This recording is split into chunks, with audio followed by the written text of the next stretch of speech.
बोल बस की वीडियोस देखने के लिए बोल बस का यूट्यूब चैनल सब्सक्राइब कीजिए और हाँ, बेल आइकन को क्लिक करना मत भूलिएगा।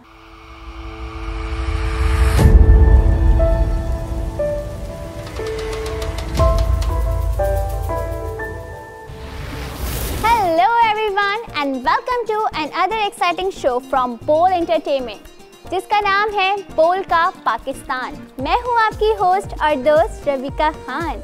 वैसे तो अल्लाह ताला ने पाकिस्तान को हर नेमत से नवाजा है, लेकिन ज़रूरत इस अमर की है कि पाकिस्तान का पॉजिटिव फेस भी दुनिया को दिखाया जाए और बताया जाए कि हम भी किसी से कम नहीं है, फिर चाहे मैदान कोई सा भी हो। तो ये शो आप लोगों के लिए इसलिए लाइन अप किया गया है कि जिसमें आप लोग को दिखाया जाए बोल का पाकिस्तान, यानी रियल पाकिस्तान। तो बढ़ते हैं अपने फर्स्ट सेगमेंट की तरफ, जिसका नाम है शान पाकिस्तान।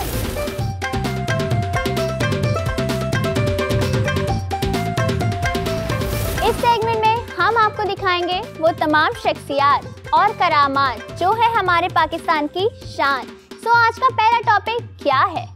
जैसे कि आप लोग को पता है कि सर्दियाँ अपने उरूज पर हैं, ऐसे में एक चीज़ हमारे मुल्क से हमेशा गायब हो जाती है। समझ तो गए होंगे आप लोग कि मैं किस चीज़ के बारे में बात कर रही हूँ?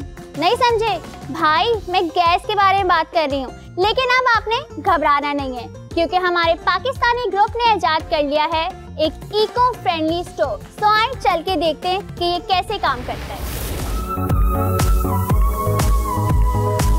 2021 चल रहा है और हमने ये प्लान 2016-17 में किया था। वैसे 2 से 3 अफराद के लिए हमने बनाया सबसे छोटा चूल्हा। डोमेस्टिक्स के बाद कमर्शियल में आए, कमर्शियल से हम इंडस्ट्रियल लेवल पे जा चुके हैं। ये किचन की आइटम है, ये कमरे में रखने की आइटम नहीं है। जो पावर बैंक हम इसके साथ दे रहे हैं, आधे घंटे में चार्ज हो जाता है और वो आपके 3 टाइम के खाने बना सकता है। इस वक्त हमारे साथ रॉयल बायो एनर्जी के CEO साजिद मुस्तफ़ा मौजूद हैं। सर, सबसे पहले तो मुझे ये बताइए कि ये आइडिया आपके दिमाग में आया कहाँ से? पाकिस्तान में पहली दफ़ा मैंने ये चीज़ देखी है, तो इस शाहकार को तैयार करने के लिए आपके माइंड में आइडिया कहाँ से आया? पाकिस्तान में 2 मसाइल हैं इस वक्त पूरी दुनिया बल्कि उसको फेस कर रही है। एक है एनवायरनमेंट का मसला, दूसरा है एनर्जी क्राइसिस। पाकिस्तान में इस वक्त 2021 चल रहा है और हमने ये प्लान 2016-17 में किया था। हमें नज़र आ रहा था कि पाकिस्तान में एक तो एनर्जी दिन ब दिन उसकी क्राइसिस बढ़ते जाएंगे। फॉसिल फ्यूल को हम कम करना चाह रहे हैं, हमारी इंपोर्ट बिल बहुत ज़्यादा हो गया। हम चाह रहे थे कि पाकिस्तान में ऐसा फ्यूल बनाया जाए जो कि हमारे इंपोर्ट बिल को भी कम करे, इन्वायरमेंट के लिए भी अच्छा हो। वो तबका जो इस चूल्हे को इस्तेमाल करना चाह रहा है, या उन इलाकों में जहाँ गैस नहीं पहुँची, लकड़ी का बेदरेग इस्तेमाल हो रहा है, उसको भी बचाया जाए, लकड़ी को काटने से भी बचाया जाए, जंगलात को भी बचाया जाए, दरख्तों को भी लगाया जाए, और दूसरी चीज़ ये कि बीमारियों से भी बचाया जाए। 2021 नवंबर में पाकिस्तान नंबर 1 है पोल्यूशन में इस वक्त, और लाहौर उस पर टॉप पे है। तो सर, ये पहला चूल्हा जब आपने तैयार किया था तो उसे कितना वक्त लगा था तैयार होने में और किस तरह से तैयार किया गया? इसमें 2 चीज़ें हैं। एक हमारा ये जो बर्नर है, जिसको हम चूल्हा कहते हैं, इसमें हमारे मुख्तलिफ टाइप्स हैं। जो हमने सबसे पहले प्रोटोटाइप बनाया था 2017 में बनाया था। उसमें हमने क्या किया था, उस ज़माने में हमारे पास फंड्स तो थे नहीं। हमने कुछ चीज़ें इकट्ठी करके मार्केट से उठाई, वेस्ट मटेरियल कुछ लिया, कुछ इस्तेमाल शुदा चीज़ें उठाई, उनको हमने उसकी डिज़ाइनिंग की, दैन उसके ऊपर हमने काम किया और हमने पहला चूल्हा बनाया, इसको हम 2G मॉडल कहते हैं। आपको शायद हमारे रैक में वो पहला मॉडल आज भी रखा हुआ है हमारे पास। तो खैर माशाल्लाह से 2G, 4G, 5G, इवन कि 3G सब मुझे नज़र आ रहे हैं लाइन में। तो अब इनमें फ़र्क क्या है? इसमें फ़र्क ये है कि कुछ चूल्हे उनकी कैपेसिटी है, छोटी फैमिली के लिए बनाया है। वैसे 2 से 3 अफराद के लिए हमने बनाया सबसे छोटा चूल्हा, उसको 5G का नाम दिया। फिर हमने 4G बनाया। 4G में क्या है कि वो ये हमारा रेड कलर का, ये माइल्ड स्टील में बना हुआ है। ये है 4 to 5, 6 लोगों की फैमिली हो तो उसके लिए बनाया। और इसी में जो हमारा 3G है वो स्टीली लुक देने के लिए स्टेनलेस स्टील में बनाया। देन इसके बाद बड़ी फैमिली है या बड़ा छोटा सा किसी का कमर्शियल सेटअप भी है, अगर कोई छोटा अपने फ्राइंग करना चाहता है तो उसके लिए C1 मॉडल है। ये आपको नज़र आ रहा है ग्रीन कलर में और ब्लैक कलर में। ये बड़ी फैमिलीज़ के लिए या बड़े किसी का छोटा या बड़ा कोई दरमियाना सा कारोबार है वो उस पर कर सकता है। उसके बाद हमने ये बनाए केटरिंग के लिए। अब इसके आहिस्ता आहिस्ता हमने इसको ले जा चुके हैं इस वक्त इंडस्ट्रियल लेवल पे। अब हम इस वक्त इंडस्ट्री पे काम कर रहे हैं। डोमेस्टिक्स के बाद कमर्शियल में आए, कमर्शियल से हम इंडस्ट्रियल लेवल पे जा चुके हैं। इस वक्त हमारे साथ कंपनी के टेक्निकल डायरेक्टर रेहान ताहिर मौजूद हैं। ये आपने एक प्रोडक्ट इंट्रोड्यूस तो करवा दिया, इसमें सेफ्टी कितनी है? क्योंकि अगर हम सर्दियों में बात करें तो बहुत ज़्यादा अमवात इसी वजह से होती हैं कि घरों में गैस लीकेज की वजह से। तो इसमें कितनी सेफ्टी है लोगों के लिए, उनके घरों के लिए? इसमें जो सबसे पहले सेफ्टी का जो फैक्टर है वो आप इसको LPG और सुई गैस से कंपेयर करें। और सुई गैस और एलपीजी के सिलेंडर आपको फटने की रेशो का तो पता होगा, ठीक है। तो हर साल जो हमारा जो एक नाकिस सा जो डाटा हमने इकट्ठा किया उससे हमें जो मालूम होता है कि 4 से 5 हज़ार अमवात इस एलपीजी सिलेंडर फटने से और ये गैस लीकेज से हो जाती हैं। तो हमारी प्रोडक्ट इस मामले में बहुत सेफ़ है। हमारी प्रोडक्ट में कोई ऐसा गैसेस नहीं है जो लीक हो रही हूँ। हमारी प्रोडक्ट में कोई ऐसी चीज़ नहीं है जिसको आप आग लगाएं फौरी लग जाए। इवन जो उसका फ्यूल है उसको फोर्सफुली आग लगानी पड़ती है। मतलब कि ये इन्वायरमेंटल लिहाज से भी सेफ़ है और आपकी जो सेफ्टी स्टैंडर्ड्स हैं इंसानी जानों के उस लिहाज से भी बहुत ये सेफ़ प्रोडक्ट है। अच्छा, अगर हम बात करें सुई गैस के बिल की, जो सर्दियों में मुंह फाड़ कर आता है, लोगों के मुंह पे आके मार दिया जाता है कि जी इतना बिल आया है और आपने इतना बिल गैस का अदा करना ही करना है, चाहे गैस आए या ना आए। यानी जिनके घर में गीज़र्स हैं और जो लोग घर में हीटर यूज़ करते हैं उनका कम से कम 8-10 हज़ार से नीचे का गैस का बिल नहीं आता। ये उस फैमिली की बात करें जिसमें 8 से 9 अफराद हों। तो अगर हम बात करें तो क्या फ़र्क है इस चूल्हे में और गैस के इस्तेमाल में, हमें जो है कितनी बचत हो सकती है? देखिए, इस चूल्हे में जो आपको बचत होगी सुई गैस से, हम यूँ कहते हैं कि 15% है बस। सुई गैस अल्टीमेट आपका चीपेस्ट सोल्यूशन है, ठीक है। हमारे पास जो मेन कम्पिटिटिव प्रोडक्ट है वो एलपीजी है और लकड़ी है। एलपीजी से ऑलमोस्ट ही 50% सेविंग करता है आज के रेट पे, ठीक है। और जो लकड़ी है, लकड़ी पे हम आपको इसलिए गाइड नहीं करेंगे क्योंकि वर्ल्ड की जो टोटल पोल्यूशन है उसकी 25% जिम्मेदार लकड़ी है, क्योंकि वो इम्प्रॉपर कंबशन हो रही है, ठीक है। हमारी प्रोडक्ट में ये आपको फ़ायदा है कि हम भी लकड़ी ही जला रहे हैं लेकिन लकड़ी की एडवांस फॉर्म है। दूसरे नंबर पर इसमें गैसिफिकेशन हो रही है। ये गैसिफिकेशन एक ऐसा प्रोसेस है, इस प्रोसेस में आप डायरेक्ट बर्निंग नहीं कर रहे हमारे फ्यूल की, इसमें से गैसेस एक्सट्रैक्ट हो रही हैं और उसको फौरी जलाया जा रहा है, ठीक है। दूसरे नंबर पर ये हीटर नहीं है, ठीक है। जैसे अभी आपने मुझसे सवाल किया कि हीटर के लिए कैसा होगा, ये हीटर नहीं है, ये स्टोव है। ये किचन की आइटम है, ये कमरे में रखने की आइटम नहीं है। किचन में जहाँ पे वेंटिलेशन होती है, एग्जॉस्ट होता है, ये वहाँ पे रखने की आइटम है। तो आप एक छोटा सा डेमो दिखाते हैं कि इसको किस तरह से आप इजीली चला सकते हैं। शुरू करें।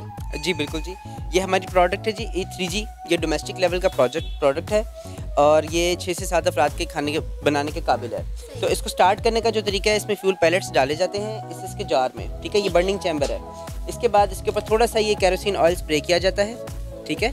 ऐसे इसमें स्प्रे करके और इसको ये माचिस के साथ लाइट अप किया जाता है। ये देखें, इस तरह से इसके लाइट अप होने के बाद आप इसका तकरीबन 30 सेकंड या 40 सेकंड का इंटरवल का वेट करेंगे ताकि आग अच्छी तरह फैल जाए। आग फैलने के बाद इसके साथ हमने ये एक पावर बैंक दिया हुआ है। ये पावर बैंक इस फ़ैन को चलाने के काबिल है, ठीक है। ये इसका प्रोडक्ट ये ऐसे काम करेगा कि जैसे ही आपने इसको पावर बैंक लगाया तो ये फ़ैन चलना शुरू हो जाएगा और ये आग प्रॉपर तरीके से चलनी शुरू हो जाएगी, ठीक है। ये 2 मिनट के बाद आप इसमें देख सकेंगे कि इसमें से गैसेस निकल रही हैं और वो उस गैस को आग लगी होगी, ठीक है। ये भी आप देखेंगे। आपने अभी हमें एक चीज़ बताई कि पावर बैंक के ज़रिए चूल्हे का जो फ़ैन है वो स्टार्ट किया जाता है। तो पावर बैंक कितना इंपॉर्टेंट है इस चूल्हे में? देखिए, पावर बैंक इसको कितना इंपॉर्टेंट है कि इसका फ़ैन है एक छोटा सा, ये ब्लो करना है। जो पावर बैंक हम इसके साथ दे रहे हैं, जिस प्रोडक्ट के साथ आ रहा है, वो एक बार आधे घंटे में चार्ज हो जाता है और वो आपके 3 टाइम के खाने बना सकता है। तो पावर बैंक जो चूल्हा खरीदेगा उसको उसके साथ मिलेगा या अलग से परचेज करना पड़ेगा? इस प्रोडक्ट के साथ मिलेगा और आप चाहें तो मोबाइल का जो चार्जर होता है उसके साथ भी इसको प्लग इन कर सकते हैं, ठीक है। इसमें सोलर प्लेट की भी ऑप्शन मौजूद है। उसके अगर कोई लेना चाहता है जहाँ जिन इलाकों में बिजली नहीं है तो वो हमसे अलहदा से ये ले सकते हैं। ये हमारी प्रोडक्ट C1 है, ये कमर्शियल 1 के नाम से है और ये हमारा 15 से 20 अफराद के लिए खाना बना सकता है। अच्छा सर, हमें थोड़ा सा प्राइस का आइडिया दें कि जो अगर ये चूल्हा ख़रीदना चाह रहा है, ये बैलेट ख़रीदना चाह रहा है, तो उसके लिए क्या तरीक़ेकार है, वो किस तरह से ये चूल्हा और कहाँ से ख़रीद सकता है और इसकी कीमत क्या है? ये जो बड़ा चूल्हा है ये हम तकरीबन 14,000 में यानी कि 14,000 में दे रहे हैं। ये चूल्हा 4G जो सा है ये हम 7,000 में दे रहे हैं और स्टील में जो है ये 8,000 में दे रहे हैं। जो लोग चूल्हा खरीद के आपसे ले जा चुके हैं वो किस तरह से फिर आपसे बायो पैलेट्स खरीदते हैं? जी, हमारा नेटवर्क अब तो हमने बना लिया है। इसमें पूरे हमारे टीमें बैठी हुई हैं, कॉल सेंटर बन गया है। लोग कॉल करते हैं, उनकी ऑर्डर बुकिंग होती है, जन उसकी हम सप्लाई कर देते हैं। उसमें जो हमारा नॉर्मल बिल्टी का जो सिस्टम है उसके थ्रू जा रहा है। जो नॉर्मल कार्गो में भेजें वो थोड़ा सा कॉस्टली पड़ता है, इसलिए हम बिल्टी के थ्रू भिजवाते हैं ताकि लोग के सार्फिन पे कम से कम उनकी लोड पड़े, क्योंकि बल्क होता है। ये 25 किलो का बैग है और ये अगर चूल्हा डालें तो इसका वेट बढ़ जाता है। तो लाहौर शहर में तो हम लोग मौजूद हैं, इस्लामाबाद में भी हमारा डिस्ट्रीब्यूटर बैठा हुआ है, गिलगित बिल्तिस्तान में भी हमारे डिस्ट्रीब्यूटर है, कराची में भी हमारी सप्लाई होम डिलीवरी हमने स्टार्ट कर दी है। हमारी कोशिश है कि ये बड़े शहरों में, ये हर शहर में पहुंच जाए। तो देखा आप लोगों ने ये स्टोव गैस की कमी को कैसे पूरा कर सकता है। तो चलें बढ़ते हैं अपनी नेक्स्ट स्टोरी की तरफ, जो है शादियों से रिलेटेड। जैसे कि आप लोग को पता है कि शादी के एक्सपेंसेस कितने ज़्यादा बढ़ गए हैं और ऐसे में सारे एक्सपेंसेस उठाना एक आम आदमी के बस की बात तो बिल्कुल भी नहीं है। लेकिन अगर ये सारी रिस्पॉन्सिबिलिटी कोई उठा ले तो फिर क्या ही बात है। तो चलें मैं आप लोग को मिलवाती हूँ एक ऐसी पर्सनैलिटी से जिनका नाम है रुबीना शाहीन भट्ट। आज हम आपकी मुलाकात एक ऐसी खातून से करवाने जा रहे हैं, साबिक रुकन कौमी असम्बली हैं, 1000 जोड़ों की शादियां करवा चुकी हैं। तो आइए चलते हैं उनकी कहानी उन्हीं की जुबानी। जब अमीर बेगम वेलफेयर ट्रस्ट कायम हुआ तो अल्लाह की तरफ से जो पहला प्रोग्राम मेरे ज़हन में आया वो इज्तिमाई शादियों का आया। अमीर बेगम वेलफेयर ट्रस्ट जो है एक रजिस्टर्ड इदारा है जो 12 प्रोजेक्ट्स पे काम कर रहा है। सेहत के शोबे में हम काम कर रहे हैं। 7000 डायलिसिस वो बिल्कुल फ्री किए जा रहे हैं अल्हम्दुलिल्लाह। गवर्नमेंट्स ने भी हमें सपोर्ट किया है। वो बात है ना, मैं अकेला ही चला था जानिबे मंजिल, लेकिन लोग साथ मिलते रहे, कारवां बनता गया। साबिक रुकन कौमी असम्बली रुबीना शाहीन भट्टू साहिबा मेरे साथ मौजूद हैं। इनसे जानते हैं कि ये जो 1000 इज्तिमाई शादियाँ हैं ये इन्होंने करवाई हैं, ये हद अबूर कर चुकी हैं, ये कैसे मुमकिन हुआ, इसके पीछे क्या जदोजहद थी और इन्होंने आगाज़ कहाँ से लिया? जी अस्सलाम वालेकुम। वालेकुम अस्सलाम। अरसलान कैसे हैं आप? मैं ठीक हूँ अल्हम्दुलिल्लाह। जी अरसलान, आप जानते हैं कि पाकिस्तान में गरीब और अमीर के दरमियान फासले बढ़ते जा रहे हैं जी। और देखें, जब शादियों का सवाल किया आपने, बड़ा अहम सवाल है, हमारा मुआशरे का एक बहुत बड़ा मसला है। जब साहिब हैसियत और साहिब सरवत लोगों के बच्चों की शादियां होती हैं तो उस पर करोड़ों रुपया, लाखों रुपया खर्च करते हैं। जबकि जब किसी गरीब ने अपनी बच्ची का फ़र्ज़ अदा करना होता है तो उसके पास इतने भी वसाइल नहीं होते कि वो बारात को खाना खिला सके। जब अमीर बेगम वेलफेयर ट्रस्ट कायम हुआ तो अल्लाह की तरफ से जो पहला प्रोग्राम मेरे ज़हन में आया वो इज्तिमाई शादियों का आया। कि मेरे पास ऐसे वालदैन आते थे, बूढ़े वालदैन, उनके हाथों में दरख्वास्तें होती थी कि हमने बेटी उठानी है, बेटी का फ़र्ज़ अदा करना है, हमारे पास वसाइल नहीं है। तो मेरे जहन में ये आइडिया आया कि एक कलेक्टिव मैरिज जो है उसका कॉन्सेप्ट जो है वो अल्लाह ताला ने मुझे दिया कि इज्तिमाई शादी हो। और मैंने कहा किस तरीके से हम ये शादियाँ कर सकते हैं कि जो अमीर लोग हैं, साहिब हैसियत लोग हैं, दर्द दिल रखने वाले लोग हैं, उनको इस प्रोग्राम में शामिल करें और वो इन लोगों की शादियों में सपोर्ट करें। तो हमने जो पहला प्रोग्राम किया वो हवेली लखा में किया और वो 40 बच्चियों की इज्तिमाई शादी का था। उस वक्त मुझे याद है एक शादी पे ख़र्चा जो है 40,000 रुपये होता था। तो इसमें हमारा जो है मेरिट पे सिलेक्शन होती है। हमारा जो क्राइटेरिया है उसमें सबसे पहले हम यतीम बच्चियों को लेते हैं, उसके बाद पुअर ऑफ द पुअरेस्ट जो फैमिलीज़ हैं उनको देखते हैं, उसके बाद जिनके वालिदैन माजूर होते हैं या कोई डिसेबिलिटी होती है या वो नहीं कमा सकते उन फैमिलीज़ को हम तरजीह देते हैं। और मैंने देखा है कि हमारे मुल्क में लोग जो दर्द दिल रखते हैं वो दिल खोल के इन शादियों में अमीर बेगम वेलफेयर ट्रस्ट को सपोर्ट करते हैं और बिल्कुल उस तरह से करते हैं जैसे वो अपने बच्चों के लिए करते हैं। तो अमीर बेगम वेलफेयर ट्रस्ट जो है वो 40 से शुरू करके अल्हम्दुलिल्लाह पहले स्टार्ट हवेली लखा से हुआ, अब तक अल्हम्दुलिल्लाह अमीर बेगम वेलफेयर ट्रस्ट 1000 बेटियों की इज्तिमाई शादी का फ़र्ज़ सर अंजाम दे चुका है। इज्तिमाई शादियों में अमीर बेगम वेलफेयर ट्रस्ट की तरफ से इन बेटियों को एक सादा सा गिफ्ट पैकेज भी दिया जाता है जी। जिसके अंदर ज़रूरत ज़िंदगी की वो तमाम चीज़ें शामिल होती हैं जिससे एक बेटी अपना नया घर आबाद करती है। उसमें कुरान पाक है, जाए नमाज है, 2 पलंग हैं, 2 बिस्तरे हैं, किचन का ज़रूरी सामान है, पेडस्टल फ़ैन है, सिलाई मशीन है, दूल्हा दुल्हन के कपड़े हैं। और सिलाई मशीन हम इसलिए देते हैं कि बच्ची अपने घर जाके अपना रोज़गार कमा सके। और दूसरा ये कि ये हमारा इतना ट्रांसपेरेंट प्रोग्राम है कि इसके अंदर जो मुखय्यर हज़रात हैं, जो डोनर्स हैं, मुस्तकीन भी शामिल होते हैं और देने वाले भी शामिल होते हैं और वो इकट्ठे बैठ के खाना खाते हैं और इन बेटियों को अपनी बेटी बना के वहाँ से रुखसत करते हैं। मतलब कि बराबरी की सतह पर रखा जाता है। अच्छा, आपने जिक्र किया एजुकेशन का, हेल्थ का। अगर बात की जाए एजुकेशन हेल्थ की, इसमें क्या क्या आपकी नुमाया खिदमात हैं, उस हवाले से बताइए। जी, हमारा मेन फोकस जो है प्रमोशन ऑफ एजुकेशन पे है और मेरी ये सोच है और मेरे वालिद मियाँ मंजूर अहमद भट्टू साहब की भी यही सोच है कि पाकिस्तान को आगे ले जाने के लिए सिर्फ़ एक रास्ता है कि तालीम देकर हम अपने बच्चों को आगे लेके जा सकते हैं और इस मुल्क को आगे लेके जा सकते हैं। तो अमीर बेगम वेलफेयर ट्रस्ट ने 2005 में प्रमोशन ऑफ एजुकेशन के लिए काम शुरू किया। हमारा एक प्रोग्राम है स्पॉन्सर अ स्टूडेंट प्रोग्राम। इसमें हम पाकिस्तान के वो होनहार और लायक तालिब इल्म अरसलान जो मैट्रिक A+ ग्रेड में करते हैं, उनका A ग्रेड आता है और वो ऐसे घरों से पढ़ के आते हैं जिनके घरों में बत्ती भी नहीं है, आज तक बिजली का भी कनेक्शन नहीं, और लालटेनों पे मोमबत्तियों पे पढ़ के आते हैं और हाई अचीवर बच्चे होते हैं। मेरिट पे उनका गवर्नमेंट कॉलेज में दाखिला हो गया, FC में दाखिला हो गया और कॉलेजेस में दाखिले हो गए। लेकिन क्या होता है कि उनके वालिदैन के पास इतने वसाइल नहीं होते कि उनकी वो कॉलेज की फीसें दे सकें। तो देखा आप लोगों ने, इस दौर में भी ये इंसानियत की किस तरह से खिदमत कर रही है, मतलब क्या ही बात है। तो चलिए बढ़ते हैं अपनी नेक्स्ट स्टोरी की तरफ। Guinness book of world record year 1955 में रिलीज होना शुरू हो। आज भी उसमें रिकॉर्ड दर्ज करवाना दुनिया के बड़े एजाज में से एक है।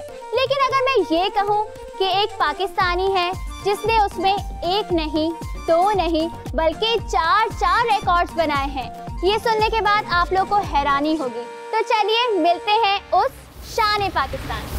आज हम आपको एक ऐसे पाकिस्तान के हीरो से मिलवाएंगे जिन्होंने गिनीज वर्ल्ड रिकॉर्ड में 4 दफ़ा अपना नाम बनाया है। पुशअप्स में वर्ल्ड रिकॉर्ड कायम करने वाले इस हीरो ने इंडिया को भी हराया है। आइए इनसे बात करते हैं और जानते हैं इनके बारे में। अस्सलाम वालेकुम।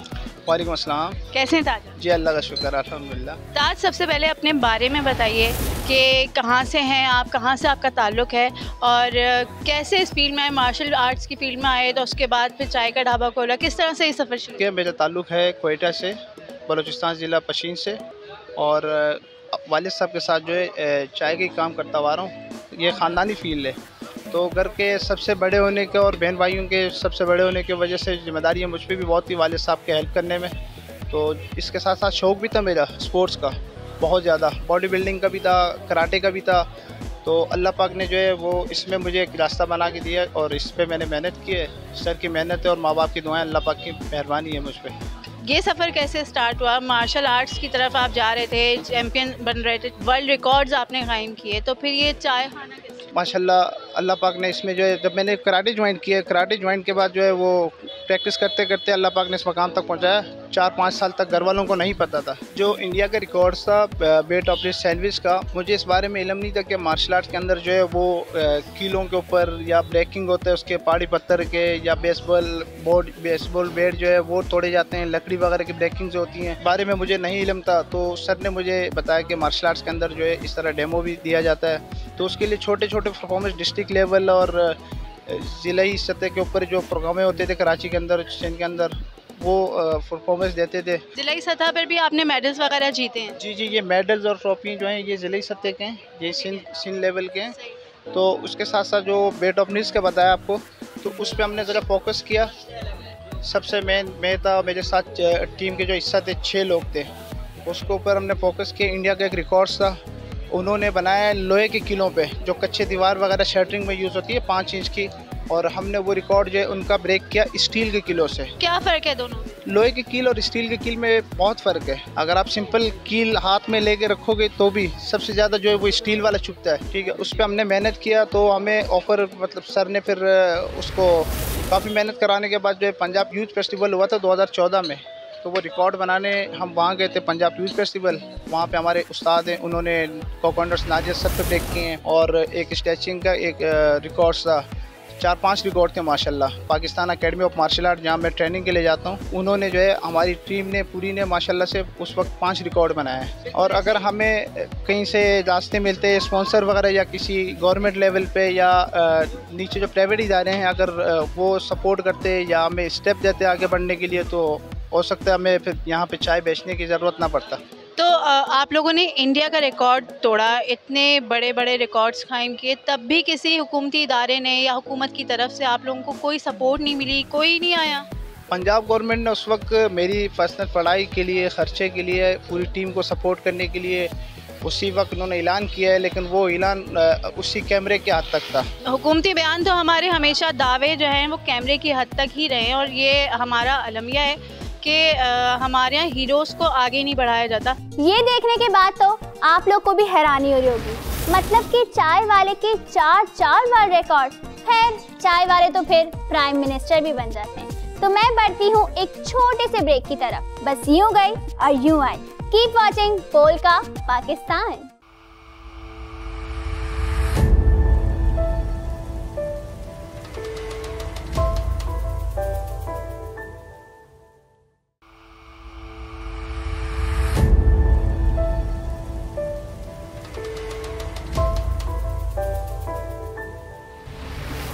Welcome back to your favourite show जिसका नाम है पोल का पाकिस्तान।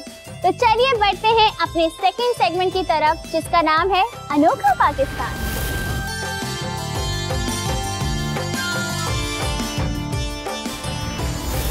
रोल्स रॉयस का शुमार दुनिया के सबसे बड़े लग्जरी कार ब्रांड्स में होता है और वो पाकिस्तान में तो क्या दुनिया भर में नायाब है। लेकिन मैं आपको मिलवाने वाली हूँ गुजरावाला के एक ऐसे मैकेनिक से जिसने रोल्स रॉयस घर में ही बना डाली। मतलब ये कैसे हो सकता है? तो चलिए देखते हैं। नाज़रीन, आज हम मौजूद हैं गुजरावाला के मोड़ अहमदाबाद में, जहां पर पाकिस्तान नहीं बल्कि दुनिया की सबसे महंगी तरीन गाड़ी रोल्स रॉयस तैयार की जाती है। इनके जो ऑनर है उनका दावा है कि ये जो रोल्स रॉयस है पाकिस्तान में सबसे पहले इंट्रोड्यूस करवाने वाले हम हैं। इसकी कितनी लागत है, कितना इंजन है, आइए उनसे गुफ्तगू करते हैं। ये कितने में तैयार हो जाती है और भी बहुत से सवाल होंगे, आइए उन्हीं से जानते हैं। मेरे साथ मौजूद हैं उस्ताद कैसर खलील, जिनका दावा है कि पाकिस्तान में सबसे पहली रोल्स रॉयस इन्होंने तैयार की। इनसे गुफ्तगू करते हैं और इनसे पूछते हैं कि ये किस तरह तैयार करते हैं, इनकी क्या क्वालिफिकेशन है, ये सारी चीज़ें पूछते हैं। अस्सलाम वालेकुम सर। वालेकुम सलाम। अच्छा सर, आपका ये दावा है कि आपने पाकिस्तान की सबसे पहली रोल्स रॉयस तैयार की है और भी बहुत से चैनल्स हैं जो वो कह रहे हैं कि हम तैयार कर रहे हैं, क्या कहेंगे इसके बारे में आप? देखिए सर, मेरे पास मुकम्मल प्रूफ हैं। ये सबसे पहले गाड़ी मैंने 2018 में मैं रोल्स रॉयस मैंने बनाई थी। उसके बाद ऑडी Q7 बनाई थी मैंने, और 2019 में मैंने 3 गाड़ियाँ बनाई थी रोल्स रॉयस। जबकि काफ़ी लोग हैं जो मेरी कॉपी कर रहे हैं, वो गाड़ी बना के ले जाते हैं, वो कहते हैं हम खुद बना रहे हैं। वो गाड़ी बना रहे होंगे लेकिन अब तक मार्केट में कोई गाड़ी भी नहीं आई। अल्हम्दुलिल्लाह सबसे पहली और इस वक्त तक जो भी गाड़ियाँ रोल्स रॉयस में कन्वर्ट हुई हैं वो मुझसे बनी है अल्हम्दुलिल्लाह की रहमत से। आपने रोल्स रॉयस के अलावा और कौन कौन सी गाड़ियाँ तैयार की हुई हैं? सर मैंने ऑडी Q7 बनाई है, और किया स्पोर्ट पे ऑडी Q7 बनाई थी, और सुजुकी सियाज है उसके ऊपर मैंने मर्सिडीज गाड़ी जो बनाई थी, और जो वीगो से रिवो डाला वो मैंने गाड़ियाँ वो चेंज की, अपलिफ्ट की हैं। और इस वक्त जो मैं 2 लैंड क्रूज़र V8 में कन्वर्ट कर रहा हूँ। लाहौर में तो करते हैं या कराची में कह लें, पिंडी में कह लें, अपलिफ्ट करते हैं फ्रंट बैक से। और अल्हम्दुलिल्लाह मैं गाड़ियाँ आपको दिखाता हूँ, हम उसके डोर भी लगा रहे हैं V8 के, और अंदर का इंटीरियर भी लगा रहे हैं V8 के लगा रहे हैं अल्हम्दुलिल्लाह। वो अब 2022 मॉडल तैयार कर रहे हैं आप? जी बिल्कुल ऐसे ही है। उसके पिलर काट कर हमने वो गाड़ी सेम वैसे लुक दे रहे हैं, हम बड़ी की है, अंदर से काट कर थोड़ी उसे यानी कि V8 की मैच में लेकर आए हैं, वो वही चीज़ बना रहे हैं। और हमारे पास इस वक्त एक लिमोजिन बन रही है 6 व्हील, जो बग्गी डोली है जो वो बना रहे हैं हम 6 व्हील। तो वो भी इसी तरह तैयार होती है। और अच्छा मुझे एक ये चीज़ बताएं, आप रोल्स रॉयस तैयार करते हैं, इंजन कौन सा उसमें लगाते हैं? सर अब तक तो हमने कोई ऐसा सीन नहीं हुआ। जब गाड़ी आई है हमारे पास वो अच्छी गाड़ी पे हमने कन्वर्ट की है। जबकि वो जो गाड़ी हम बनाते हैं टोयोटा क्रोन होगी 93-4 मॉडल, और मार्क 2 ग्रैंडी होगी 2003-4 मॉडल, और उसके बाद जो गाड़ी है ये कैमरी गाड़ी होगी 2006-7 मॉडल। ये अच्छी गाड़ी हैं, इनके अपने इंजन ही बहुत अच्छे हैं। हम बाहर से बॉडी है जो मुकम्मल हम चेंज कर देते हैं। अब तक तो इंजन नहीं लगाया, लेकिन कोई ऐसा सीन होगा तो पुरानी गाड़ी हम लगाते नहीं, क्योंकि ये महंगी गाड़ी है, लग्जरी गाड़ी है, तो अच्छी गाड़ी होगी तो उस पर अच्छी कन्वर्ट होगी ना गाड़ी। सर ये जो आप इसका एक्सटीरियर तैयार करते हैं, इसमें कोई शक नहीं है कि बाहर से देखने से ऐसे ही लगता है कि यार ये ओरिजिनल है, लेकिन मैं कहूँगा कि इसकी जो इंटीरियर है उसके अंदर भी थोड़ी सी चेंजिंग लेकर आएँ ताकि और मज़ीद लग्जरी टाइप लग सके। ये इस पर कुछ थोड़ी सी काम कर रहे हैं? जी इंशाल्लाह, क्यों नहीं, हम कोशिश पूरी कर रहे हैं। मेरे पास गाड़ियाँ खड़ी हैं, ये जैसे कंप्लीट होती हैं नेक्स्ट जो प्रोजेक्ट है मेरे, वो इंशाल्लाह हम कोशिश करेंगे और वो आपके साथ शेयर करेंगे। वो इंशाल्लाह हम मटीरियल भी चेंज कर रहे हैं। ये जो मेरे पीछे आप गाड़ी देख रहे हैं ये 1999 मॉडल लैंड क्रूजर ग्रैंड। अब ये कैसर भाई बताएंगे कि इनको ये क्या बनाने जा रहे हैं। जी कैसर भाई हमें बताएं कि ये जो लैंड क्रूजर ग्रैंड है 2022 में तैयार कर रहे हैं, क्या बनाने लगे हैं इसका? जी बिल्कुल ऐसे ही है भाई। ये हम लाहौर में या इधर उधर जो गाड़ियाँ बना रहे हैं मेरे भाई, वो तो अपलिफ्ट करते हैं ना इसे, तो हम इसे डोर भी V8 के लगा रहे हैं। हाँ 2022 मॉडल तैयार हो जाएगी। बिल्कुल ऐसे ही है। हम अंदर इंटीरियर, डैशबोर्ड वगैरह की सीटें और मुकम्मल गाड़ी है ना, जो हम अंदर बाहर से 2022 में इंशाल्लाह तैयार कर रहे हैं। हमें हमारे नाज़रीन को ये बताएं कि कोई भी जो आता है गाड़ी बनवाने के लिए, आपको कोई तस्वीर दिखाता है कि हमने ये गाड़ी बनानी है, तो उसी तरह की तैयार कर देते हैं? जी बिल्कुल ऐसे ही है। जो भी मेरा भाई कहेगा रेप्लिका, लेकिन वो हाँ रेप्लिका गाड़ी जो बनवाना चाहेगा तो वो मैं वैसे जिस तरह की वो मुझे पिक्स वगैरह देगा, वीडियो दिखाएगा, तो मैं इंशाल्लाह वैसी गाड़ी बना के दे देता हूँ। लेकिन उसके लिए एक भाई है, ये बात है कि जो गाड़ी जिस तरह के भाई बनवाना चाहते हैं उसके साथ गाड़ी मिलती जुलती होनी चाहिए किसी हद तक, यानी कि बड़े साइज़ में होनी चाहिए। कई भाई ये कहते हैं छोटी गाड़ी हमें बड़ी बना दो, वो तो मुनासिब नहीं ना है। तो बड़ी गाड़ी होगी इंशाल्लाह, मैं उसके ऊपर वो गाड़ी रेप्लिका अलग हमको बना के दूँ। एक गाड़ी तैयार करने में कितनी देर लग जाती है? जी ये रोज़ राइज जो गाड़ी है 3 से 3.5 माह लगते हैं गाड़ी मुकम्मल बनाने में, कन्वर्ट करने में। और लैंड क्रूज़र ग्रैंड है जो, ये भी तकरीबन 2-2.5 माह में तैयार होता है। अच्छा कैसर साहब, मैं बड़ा क्यूरियस इस मामले में, आप मुझे अपनी क्वालिफिकेशन बताएं, कितना पढ़े हुए हैं आप? जी मैं बिल्कुल नहीं पढ़ा हुआ, सही बात कहने तो मैंने पढ़ूँ, लेकिन अल्लाह ताला की रहमत है, ये मेरे माँ बाप की दुआ है, अल्लाह ताला की रहमत है, यानी कि मैं अपने काम में माहिर हूँ अल्हम्दुलिल्लाह की रहमत है। अल्लाह पाक ने मुझे बहुत इज्जत दी है। ये तो बिल्कुल अनएक्सपेक्टेड था, लेकिन इन्होंने कर दिखाया। क्या ही बात है हमारे पाकिस्तान की। चलिए बढ़ते हैं अपनी नेक्स्ट स्टोरी की तरफ। अगर मैं बोल के पाकिस्तान में जिक्र करूं बस का, तो आप लोग सोचेंगे कि बस में ऐसा क्या है जो इसे रनडाउन में शामिल किया गया है। लेकिन अगर मैं ये कहूं कि उस बस की कीमत 2 करोड़ है और वो इंसानों के लिए नहीं, घोड़ों के लिए बनाई गई है, तो ये सुनने के बाद आप लोगों को भी हैरानी होगी। तो चलिए चल के देखते हैं उस अजूबे को। अब इंसानों के साथ साथ गधे और घोड़े भी एयर कंडीशनर और लग्जरी बसेस में सफ़र कर सकेंगे। लाहौरी शहजादे ने एक ऐसी बस तैयार कर ली है कि जिसमें ना सिर्फ इंसानों के लिए लग्जरी बेडरूम मौजूद हैं, बल्कि उसमें घोड़ों के लिए भी बहुत आरामदाह और कुशादा बेडरूम लगाए गए हैं। इस बस को बनाने पे क्या खर्चा आया है, कितनी लागत हुई है, कौन कौन सी सहूलियात इंसानों के लिए और घोड़ों के लिए इस बस में मौजूद हैं, आपको इस बस का रिव्यू भी कराएंगे।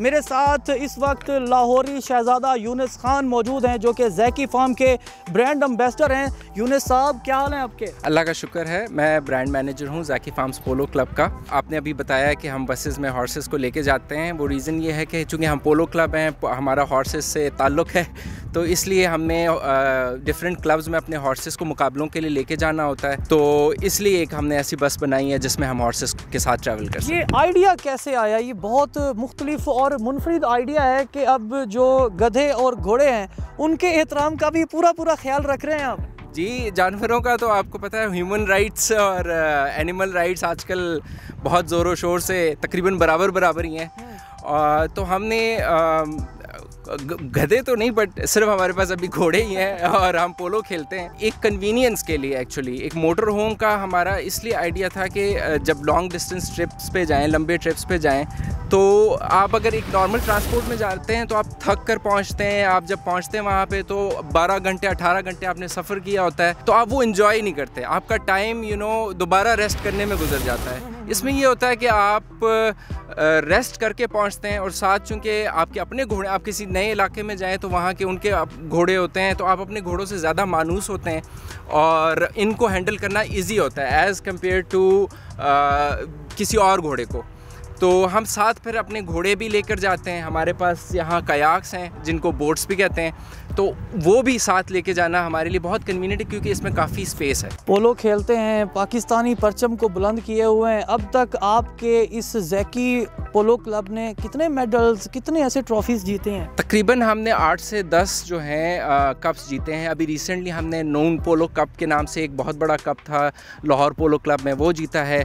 कल जो है हमने कोका कोला सुपर लीग जो है जीती है। हमारे जो मैचेस हैं काफ़ी इंटरनेशनल लेवल के प्लेयर्स के साथ भी हुए हैं, जिसमें अर्जेंटीना से आए हुए, यूके से आए हुए प्लेयर्स जो हैं ज़ैकी फार्म्स के साथ खेले हैं। कितना खर्चा आ गया है? ये जो आपने बस तैयार कराई है, इसको तो पायलट प्रोजेक्ट ही कंसीडर करें और आगे के क्या प्लान्स हैं? हमने एक इसका पहला वर्जन बनाया था, उसके बाद अपग्रेडेशन के लिए जो है हमने माइलस्टोन मोटर होम्स को ये बस दी और वहाँ फॉरेन क्वालिफाइड डिज़ाइनर्स जो है उन्होंने इसको दोबारा रीडिज़ाइन किया। तो डिज़ाइन के बारे में हम बात करेंगे डिटेल में। इसकी जो सबसे बड़ी चीज़, खर्चा कितना आया है? खर्चा तकरीबन 2 करोड़ के करीब जो है इसकी लागत आई है। और इसका जो सबसे पॉजिटिव पॉइंट अगर आप देखें तो ये हमने कम्प्लीटली पाकिस्तान में तैयार की। It's completely made in Pakistan, यहीं की लेबर और यहीं के लोग, सारे लोग यहीं के, और हमने इसको पाकिस्तान ही में रेडी किया कम्प्लीटली। क्या क्या इस बस के ख़ास चीज़ें हैं? मैं अगर इसके इंग्रेडिएंट की बात करूं तो भाई अंदर मेन्यू क्या है, जब मतलब जो सीटिंग प्लान है वो किस तरह है? अच्छा, इसमें एक लाउंज है, उसमें एंटरटेनमेंट सिस्टम है जिसमें टीवी लगा हुआ है, साउंड सिस्टम है, उसके अलावा 2 बेडरूम्स हैं और ये जो ड्राइवर की जगह है जिसमें ड्राइवर के साथ साथ जो असिस्टेंट होता है वो भी वहाँ रह सकता है सामने। उसके अलावा इसमें वॉशरूम है, वॉशरूम में शावर है प्रॉपर और कमोड वगैरह सारा जो है इंतज़ाम है। किचन है, स्टूडियो किचन इसमें है जिसमें कुकिंग रेंज है और कैबिनेट्स हैं, फ्रिज लगा हुआ है इसमें। हॉर्स के लिए क्या इंतज़ाम किया गया है जिनके लिए ये डेडिकेटेड बसेस तैयार की गई हैं? जी, चूँकि ये एक हॉर्स कैरेज मोटर होम है तो इसमें पीछे 4 घोड़ों की जगह भी है। अब वो जगह आप घोड़ों के लिए भी यूज़ कर सकते हैं। इन केस अगर आपने घोड़े नहीं लेके जाने, आपने कोई और चीज़ लेके जाने, तो आपके पास काफ़ी, जैसे अगर आपने हैवी बाइक्स लेके जानी है, कोई बाइक की बाइक का शौक़ है या गाड़ी भी लेके जा सकते हैं। जी, गाड़ी की जगह है इसमें, छोटी गाड़ी इसमें एक आ सकती है।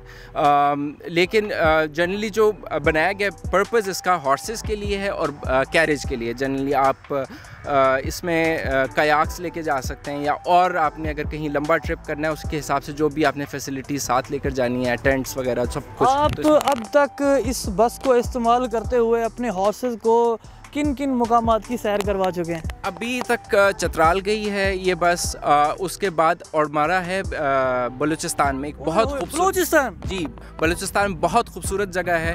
तो फ्रॉम टूरिज़म पर्सपेक्टिव एक अच्छा इमेज जो है हम दे सकते हैं अपने ट्रैवल से। ओह गॉड, इतनी महंगी घोड़ों की सवारी, ये तो वाकई में अनोखा पाकिस्तान है। लेकिन बोल के पाकिस्तान का सफर अभी जारी है। मैं जा रही हूँ एक छोटे से ब्रेक की तरफ, बस यूं गई और यूं आई। कीप वॉचिंग बोल का पाकिस्तान।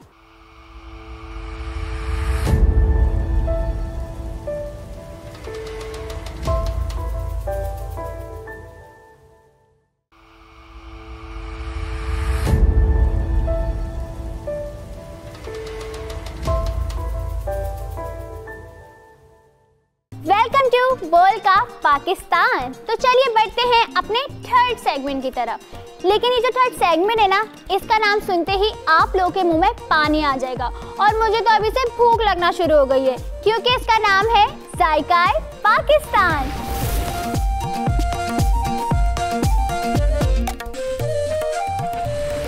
अब जहाँ जायकों की बात की जाए तो पाकिस्तान के खाने बहुत ही ज़्यादा मशहूर हैं। अब चाहे बिरयानी हो, कढ़ाई हो, पुलाव हो, टिक्के हो, ओह माय गॉड, मेरे तो अभी से मुंह में पानी आने लग गया है। तो पाकिस्तान का नाम सबसे टॉप लिस्ट पर आता है। लेकिन आप लोगों ने तंदूरी नान, तंदूरी चिकन का नाम तो सुना ही होगा। लेकिन आज मैं आप लोग को टेस्ट करवाने जा रही हूँ कराची की मशहूर तंदूरी चाय। तो चलिए चल के देखते हैं कि उसमें ऐसी क्या अनोखी बात है। आज हम तंदूरी चाय वाले के पास मौजूद हैं, कराची की स्पेशल चाय। क्रिएटिविटी बहुत ही ज़्यादा ज़बरदस्त। मिट्टी का जो ये प्याला है, इसमें आप चाय बना रहे हैं, इसमें अच्छा सा अलग आती है ना, फिर मिट्टी की बनी हुई और फिर उसमें जो है ना टेस्ट भी अलग आता है। और इस चाय का जायका मैं बता नहीं सकता हूँ कि कितनी अच्छी चाय है। तरीक़ेकार बिल्कुल मुख्तलिफ है बनाने का, पीने का अंदाज बिल्कुल मुख्तलिफ है, क्रिएटिविटी बहुत ही ज़्यादा ज़बरदस्त है। खान साहब हमारे साथ मौजूद है, इस वक्त तंदूरी चाय बनाने में मसरूफ़ है। 100 रुपये का 1 कप चाय और दीवाने हो जाएं, आशिक हो जाएं इस तंदूरी चाय के। अस्सलाम वालेकुम खान साहब। वालेकुम सलाम। कैसे हैं? ठीक, आप सुनाएं? मैं बिल्कुल ठीक ठाक। आप आवाज़ से, मिजाज से तो बड़े कड़क लगते हो भाई। नहीं, ऐसी कोई बात नहीं है यार। चाय आपकी बड़ी मशहूर चल रही है, तंदूरी चाय। और ये आप जो मट्टी का जो ये प्याला है, इसमें आप चाय बना रहे हैं, इसमें स्पेशल चीज़ क्या है, पहले ये बताइए। इसमें स्पेशल चीज़ है एक तो जो है ना, ये बिल्कुल प्योर मिल्क होता है कोई पानी शानी इसमें नहीं डलता। दूध किसका है? गाय का दूध है, बकरी का दूध है, भैंस का दूध है? भैंस का दूध है, भैंस का। तो इसमें और क्या क्या चीज़ें डलती हैं जो इस चाय को लजीज बनाती हैं, आपकी चाय को दूसरे चाय से मुनफरिद कर रही हैं? इसमें मैं पिसा हुआ गुड़ डाल देता हूँ, थोड़ा पिसा हुआ जो है ना बादाम अखरोट डाल देता हूँ, और इसमें इलायची है, लौंग है थोड़ी, और क्या नाम है बड़ी इलायची इसमें। हाँ साहब, ये बताएं, चाय तो हम कप में भी पी सकते हैं, कांच वाले कप के अंदर भी पी सकते हैं, लेकिन ये जो मिट्टी का कप है इसमें क्यों इस चाय को आपने रखा है? इसकी वजह क्या है? इसमें अच्छा सलग आती है ना फिर। अच्छा, मतलब जो चुस्की हम भरते हैं चाय की, ये है ना इसकी जो है ना ये एक बार यूज़ होता है। कप जो है ना कप उसमें इतना मज़ा नहीं आता ना, वो बार बार भी यूज़ करो होता है, पानी वानी से धुलना होता है ना। ये है ना ज़ाहिर एक प्योर चीज़ है ना। अच्छा, मिट्टी की बनी हुई और फिर उसमें जो है ना टेस्ट भी अलग आता है। अच्छा, ये तो आपने बता दिया भाई कि आप इसमें जो है वो भैंस का दूध इस्तेमाल कर रहे हैं, गुड़ इसमें आप डालते हैं, और क्या चीज़ डालते हैं? और इलायची होती है इसमें, बस यही आइटम होते हैं, 5 आइटम। 5 आइटम से मिलकर आपकी जो है ये गुड़ वाली चाय बनती है। अच्छा, कितने का कप है ये? 100 रुपये का। 100 रुपये का। तो आपने इस कप की कीमत 100 रुपये क्यों रखी? 50 रुपये, 60 रुपये क्यों नहीं रखी? यार एक तो है ना आजकल इमरान खान साहब का दौर चल रहा है, आपको पता है हर चीज़ महंगाई पे जा रही है। जाहिर सी बात है जो है ना अब इसी लिहाज से जो है ना, जैसे पहले पोस्टर में लिखा हुआ है 90 रुपये का था, अभी महंगाई को जो ऐसी महंगाई चल रही है ना उस लिहाज से जो है ना 10 रुपये अभी बढ़ा है हमने। आवाम का यहाँ पर जो लोग आते हैं पीने के लिए, उनका फीडबैक क्या है ये बताइए? वो तो बस जो भी पी के जाता है यही बोलता है, दीवाना हो जाता है इसका। हमारे साथ एक दीवाने यहाँ पर आ गए हैं, दीवाने से जरा बात कर लेते हैं। तो इस वक्त हमारे साथ चाय का दीवाना मौजूद है, चाय का मस्ताना, चाय का दीवाना, तंदूरी चाय इन्होंने पी ली है। अब फीडबैक लेते हैं। यार आप रोज आते हो यहाँ पे? रोज आते हैं जी, कभी कभी ऐसा होता है यूनिवर्सिटी से लेट आते हैं तो फिर लेट आते हैं इधर, वरना तो हम 2-3 दिन में चक्कर लगता है हमारा यहाँ पर। 2-3 दिन में आप ये चाय पी रहे हो? हाँ पी रहे हो। मुझे ये बताइए कि आप बाकी के भी पाकिस्तान में बहुत सारे होटल्स हैं, कराची के अंदर है, वहाँ भी बहुत सारी चाय मिलती है, लेकिन इस चाय में क्या खास बात है जो आप यहाँ पर पीने आ रहे हो? ये कि हमने आम चाय भी पी है और ये कोयला चाय भी पी है, तंदूरी चाय भी पी है, लेकिन इसमें कोई खास बात है। सर ये क्या पी रहे हैं आप? तंदूरी चाय पी रहा हूँ। क्यों पी रहे हैं आप ये तंदूरी चाय? बस का मज़ा ही अलग है इसमें। क्या मज़ा क्या है इसमें? मज़ा ये है कि चाय के बगैर मतलब मज़ा नहीं आता ज़िंदगी। अच्छा, आप मुझे एक बात बताएं, हमने बहुत सारी चाय पी है, यकीनी तौर पे आपने भी पी है, मैंने भी पी है, लेकिन इस चाय में ऐसी क्या एक ऐसी खास बात है, स्पेसिफिक चीज़ है जो आपको बाकी चाय से मुनफरिद लग रही है? ऐसी चाय कहीं पी नहीं है मैंने, और इस चाय का जायका मैं बता नहीं सकता हूँ कि कितनी अच्छी चाय है ये। वेल जनाब, तो हमने तंदूरी चाय भी पी ली, जो लोग यहाँ पर मौजूद थे उनका रिव्यू भी आप तक पहुँचाया, खान साहब से भी बात की। बड़ी लजीज और मज़ेदार चाय है। अगर आप इस तंदूरी चाय को पीना चाहते हैं, इसके मज़े लेना चाहते हैं, चुस्की भरना चाहते हैं तंदूरी चाय की, तो आप लोग कोरंगी क्रॉसिंग पर आएँ। जायकाए पाकिस्तान तो इतने हैं, उसे एक सेगमेंट में शामिल करना तो बहुत ही मुश्किल है, लेकिन अभी फ़िलहाल एक छोटी सी ब्रेक लेते हैं, उसके बाद कंटिन्यू करेंगे अपना सेगमेंट जायकाए Pakistan. So stay tuned to पोल का पाकिस्तान।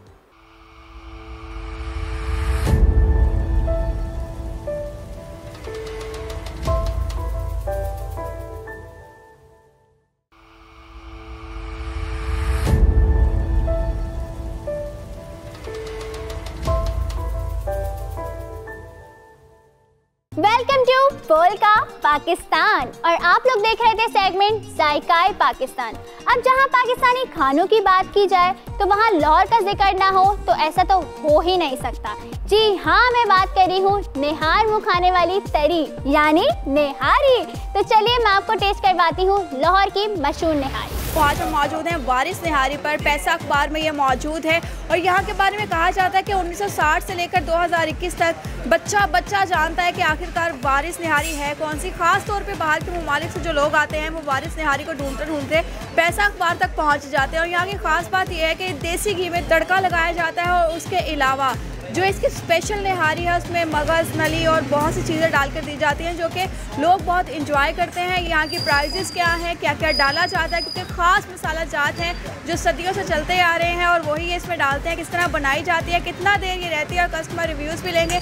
मज़ीद हमारे साथ रहिएगा।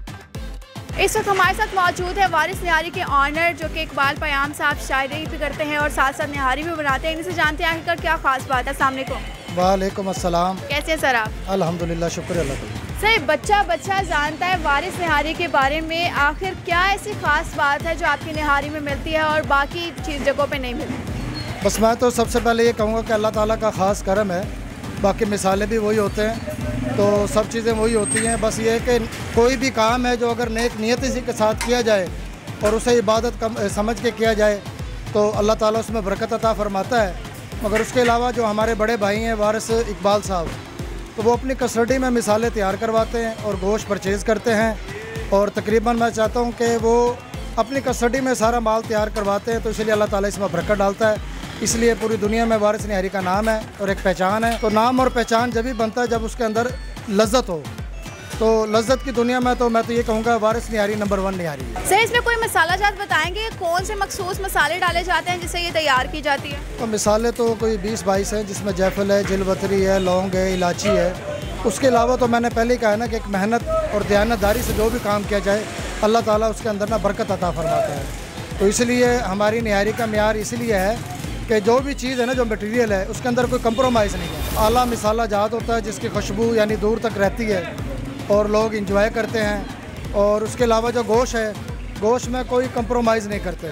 आला से आला किस्म का, चाहे वो महंगा हो, तो वारिस भाई अपनी कस्टडी में तैयार करवाते हैं। और रहा निहारी बनाने का जो तरीका है, तो वो तकरीबन 8 से 10 घंटे लगते हैं। अगर उसकी क्वांटिटी ज़्यादा हो तो फिर ज़्यादा टाइम लगता है। तो बस ये अल्लाह ताला का ख़ास करम है, जो लोग बड़ी दूर दूर से यहाँ निहारी खाने के लिए आते हैं। लोग बाहर से भी आते हैं और उसके अलावा पाकिस्तान में जो भी यानी लाहौर के अंदर आएगा वो वारिस निहारी ज़रूर खा के जाएगा। अच्छा सर, मुझे ये बताएं कि आप लोग की निहारी सन 1960 से लेकर 2021 तक बहुत ही ज़्यादा फेमस है, तो ये बच्चे बूढ़े जो हैं स्पाइस लेवल किस तरह से आप मेंटेन करते हैं? देखो जी, हमारी निहारी बिल्कुल लाइट किस्म की है। तो बहुत सी और भी निहारियाँ हैं जो लोग खाते हैं, जो हमें आके कहते हैं कि यार वो गले में पड़ती है हमारी मिर्च का, क्योंकि जो हमारी निहारी है वो बिल्कुल स्पाइसी भी है, लाइट भी है।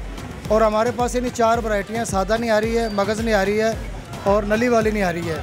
उसके अलावा एक स्पेशल तसला भी होता है जिसके अंदर नली भी होती है, मगज़ भी होता है और लाल बोटी होती है और देसी घी का तड़का लगता है। तो अब वो तकरीबन 5 लोगों के लिए होता है। वो 4000 रुपये का है। हाँ, वो भी 4000 काबू है कि हमारे इमरान खान साहब की मेहरबानी है, महंगाई इतनी है क्या करें। मगर हम फिर भी मोहब्बत करते हैं, ताउन करते हैं, क्योंकि हमारे नज़दीक GC यूनिवर्सिटी है, वहाँ से तलबा आते हैं। तो ज़ाहिर बात है उनका बजट ऐसा होता है, तो उनके साथ हम उसी बजट के अंदर मोहब्बत करते हैं और निहारी खिलाते हैं। तो सर मुझे ये बताएं कि कौन से घी में पकाई जाती है ये निहारी, और तड़का वगैरह जो है आप देसी घी का लगाते हैं ना? जो निहारी जो तैयार की जाती है वो सूफी घी हम इस्तेमाल करते हैं। जब तैयार हो जाती है उसके बाद अगर जब तड़का लगाते हैं ना, तो वो देसी घी में तड़का लगाया जाता है निहारी का, तो उससे ज़्यादा मज़ीद टेस्ट हो जाता है। तो अपनी अपनी पसंद होती है, लोग सादा निहारी भी खाते हैं और फ्राई वाली निहारी भी खाते हैं। ज़्यादातर रश आपके पास किस दिन होता है? रश तो तकरीबन ना वीकेंड में और संडे को ज़्यादा रश होता है और सेकंड टाइम रश होता है। तो अभी आप देख ही रहे हैं तकरीबन लोग आ रहे हैं और खा रहे हैं। तो ज़्यादा सर्दियों के अंदर ये ज़्यादा आइटम है, क्योंकि गर्म निहारी होती है ताकतवर, तो सर्दियों में बहुत ज़्यादा रश होता है। उसके अलावा माह रमज़ान जो है, रमज़ानुल मुबारक में भी हमारे पास बहुत रश होता है और बड़ी दुनिया निहारी खाने के लिए आती है। तो सर मुझे ये बताएं कि आपका पैसा अखबार बाज़ार जो है चलता हुआ बाज़ार है, रिक्शे, रेडी, गाड़ी, मोटरसाइकिल सब यहाँ पर आ रहा है, लोग आपसे शिकायत नहीं करते कि कहीं और भी ब्रांच अपनी खोलें? नहीं, लोगों की तो बड़ी डिमांड है, बल्कि लोग तो ऐसे भी कस्टमर हमारे पास हैं कि हमारे पास डिफेंस में जगह है, बैरियर टाउन जगह है, वहाँ आप बनाएं, जो तावन होगा हम करेंगे। मगर मजबूरी है, हमारे आबाद व अजदाद की जगह है, तो उस जगह को यानी एक निशानी के तौर पर इस सिलसिले को चलाई खड़े हैं। मगर लोगों की मोहब्बत है, आवाम की मोहब्बत है, तो मैं तो ये भी कहूँगा कि लाहौरी जो होता है ना, वो तंग गली में भी कोई अगर जगह हो, अच्छी खाने वाला हो, तो लोग वहाँ भी पहुँच जाते हैं। सर अपनी प्लेट्स की मुझे प्राइस जरा शेयर कर देंगे? जी, फुल प्लेट जो साथ है वो 700 रुपये की है, हाफ प्लेट 400 की है, मगज़ 400 का, नली 450 की, और जो फुल स्पेशल तसला है वो 5 से 6 लोगों के लिए, वो 4000 का है। एक खाली बोंग भी है, बोंग निहारी, वो 2200 रुपये की। टाइमिंग क्या चल रही है? विंटर शुरू हो गया है, टाइमिंग चेंज हुई है या वही सब कुछ है? टाइम तो सुबह 7 से 4 बजे तक है, फिर आधे घंटे का गैप है, फिर 5 बजे से रात 2 बजे तक। और मैं एक नई बात बताना चाहता हूँ, वो ये है कि लाहौर के अंदर अगर दिन के अंदर निहारी शुरू की है तो हमने वारिस निहारी ने शुरू की है। उससे पहले कभी भी लाहौर के अंदर दिन में निहारी नहीं मिलती थी, तो ये सिर्फ वारिस भाई ने ये काम शुरू किया है कि दिन के अंदर भी निहारी लोगों को मुहैया की जाए। सर यहाँ पर पैसे वाले तो आते ही होंगे, क्योंकि निहारी जो है वो अफोर्ड करना बड़ा, वो एक बंदा होता है कि जो अफोर्ड कर सके। गरीब लोगों के लिए आपने कोई ऐसा इंतज़ाम किया हुआ है? क्योंकि बहुत से ऐसे लोग हैं जो पुराने बैठे हुए हैं और गरीबों को भी थोड़ा हेल्प आउट करते हैं। मैं तो सबसे पहले ये बात कहूँगा ना कि ये करम ही उन्हीं का है। मैं एक छोटा सा वाक़या भी शेयर करूँगा कि वारिस भाई उम्रा करने के लिए गए तो पीछे काम स्लो हो गया, तो उन्होंने वजह पूछी कि काम स्लो क्यों हुआ, तो पता चला कि हमारा एक मुलाजिम था, जो छोटे ये गरीब बच्चे नहीं हैं जो कागज़ कूड़ा क्रिकेट चुगते हैं, उन लोगों को इन्होंने भगा दिया, खाना नहीं दिया। क्योंकि वारिस भाई की आदत है, कोई भी गरीब हो, बच्चा हो, जैसा भी हो, ये ज़रूरी नहीं कि जो रेट हमारा 700 या 400 का है हर बंदा अफोर्ड नहीं कर सकता। तो उसकी वजह है कि हम 50 रुपये भी बच्चे को निहारी दे देते हैं, कोई बात नहीं, क्योंकि अल्लाह ताला का निज़ाम है ना, कोई ऐसा बंदा भी जो नहीं खा सकता। फिर उसके अलावा हमारे उस्ताद मोहतरम थे हज़रत पूनम अलाहाबादी, हमने उनके नाम से एक पूनम लंगर खाने का सिलसिला शुरू किया है, जो हमारी दुकान के सामने बेसमेंट है। हर जुमेरात को हम यहाँ लंगर तकसीम करते हैं, तो उसमें यानी निहारी भी होती है, बिरयानी भी होती है, हलवा भी बनाया जाता है और लोगों को लंगर से तनावल फरमाते हैं। तो मैं ये कहता हूँ कि अल्लाह ताला का एक निज़ाम है, अगर तुम मखलूक खुदा की खिदमत करोगे तो तुम्हारा रिज़्क बढ़ता जाएगा, वो कम नहीं होगा। तो मैं एक शेर भी इसमें बंद करता हूँ इसी बात से अपने उस्ताद मोहतरम का, कि दस्तूर मोहब्बत का सिखाया नहीं जाता, ये ऐसा सबक है जो पढ़ाया नहीं जाता। सर बताएं कैसी निहारी है इनकी? इनकी निहारी एकदम आला और बहुत अच्छी है, और खाएं तो बहुत मज़ा आता है इनका, और टेस्ट भी बहुत अच्छा है इनका। निहारी खाने के लिए आए। कौन सी? मगज़ निहारी खाई है अभी। कैसी निहारी है इनकी? बहुत ज़बरदस्त टेस्ट है, बहुत मज़ा आया है। हम इधर काने से आए हैं। तो कैसी लगी आप लोग को लाहौर की मशहूर निहारी? उसका फीडबैक हमारे YouTube चैनल पे ज़रूर दीजिएगा, और ये भी बताइएगा कि हमारा शो कैसा लगा। वैसे बोल के पाकिस्तान में हम लोग आप लोगों को बहुत कुछ दिखाना चाहते हैं, लेकिन वक्त की कमी हमेशा हमारे सामने आ जाती है। लेकिन आप लोग को टेंशन नहीं लेनी, क्योंकि मैं मिलने आऊँगी अपनी नेक्स्ट एपिसोड में। अपना बहुत सारा ख्याल रखिए, मुझे इजाज़त दीजिए, अल्लाह हाफिज़।